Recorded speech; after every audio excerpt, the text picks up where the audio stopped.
Hello guys, আজকে আমরা একটি অসাধারণ সাসলিক তৈরি করব। তো সাসলিক তৈরি করার জন্য ফার্স্ট আমরা এখানে কিছু মুরগির মাংস নিয়ে নিচ্ছি।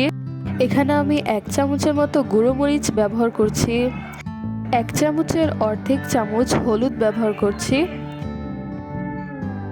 এখানে আমি নিজের স্বাদ মতো লবণ ব্যবহার করছি। তো এখানে আমি একটু লেবুর রস দিয়ে দিলাম জাস্ট স্বাদ বাড়ানোর জন্য। তো কিছু পরিমাণে আটাও দিয়ে দিলাম। এখন আমি মাংসের সাথে সবগুলো মশলা ভালো করে মাখিয়ে নিব। মনে রাখতে হবে মশলার সাথে মাংসগুলো ভালো করে মাখাতে হবে, তা না হলে কিন্তু মশলাগুলো ছাড়া ছাড়া থেকে যাবে, তা খেতে খুবই বাজে লাগবে। তো এখানে আমি আলু কেটে দিচ্ছি, কারণ আবার এখানে আলু ব্যবহার হবে। তো এখানে আমি আলুগুলো একদম চিকন করে কেটে নিচ্ছি, কারণ আজকে আমরা যে রেসিপিটি তৈরি করব তা হচ্ছে আলু দিয়ে সাসলিক। যখন আমরা আলুর ভিতরে মাংসগুলো ভাজ করে দিব তখন হয়তো আলুগুলো ফেটে যেতে পারে, তাই একটু পাতলা করে কাটতে হবে। দেখেন আমি কিভাবে কেটে রেখেছি, আপনারা ঠিক সেভাবেই নেবেন, হয়তো মোটা করে নিলে ভালো হবে না। তো এখানে আমি কিছু কাটি নিয়ে নিচ্ছি। এখন আমি আলু দিয়ে মাংসের যে সাসলিকটা তা কিভাবে প্রসেস করতে হয়, মেক করতে হয়, তা আমি আপনাদের দেখাচ্ছি। আলুর ভিতরে মাংস দিয়ে হালকা করে মুড়িয়ে এভাবে আমাদের প্রত্যেকটা সাসলিক তৈরি করতে হবে।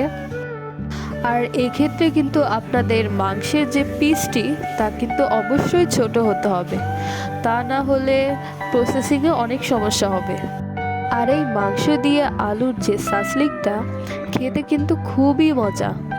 আপনারা এই সাসলিকটি সন্ধ্যার স্ন্যাক্স হিসেবেও খেতে পারেন, আবার কোনো গেস্ট আসলে আপনারা চট জলদি করে এটা তৈরি করেও নিতে পারেন।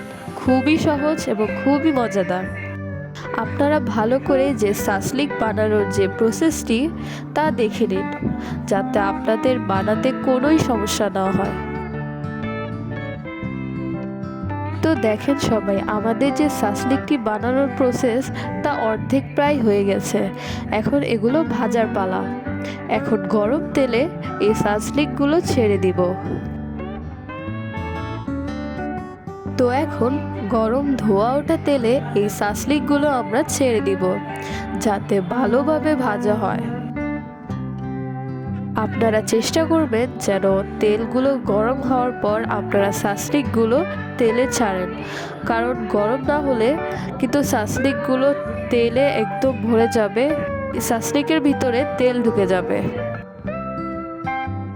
তো আপনারা দেখতেই পাচ্ছেন আমি সাসলিকগুলো উল্টে করে দিয়েছি, যাতে প্রপারলিভাবে 2 পিঠ ভাজা হয়। আপনারা যদি এক সাইড এভাবেই তেলের কাছে রেখে দেন তাহলে কিন্তু এক সাইড পুরোপুরি পুড়তেই থাকবে আর আরেক সাইড পুরোপুরি কাঁচা রয়ে যাবে। তো অবশ্যই এই জিনিসটা খেয়াল করবেন। তো কথা বলতে বলতে কিন্তু আমাদের সাসলিকগুলো প্রায় ভাজা শেষ। এখন আমরা এগুলো প্লেটে তুলে নেব। তো দেখেন আমাদের সাসলিকটি কত সুস্বাদু ও অসাধারণ হয়েছে। এখন আমি সাসলিকগুলো নিজের মতো করে ডেকোরেট করে নিলাম। আপনারা সুন্দর করে ডেকোরেট করে এভাবে গেস্টের সামনে প্রেজেন্ট করতে পারেন। তো আজকের জন্য এতটুকুই। আল্লাহ হাফেজ।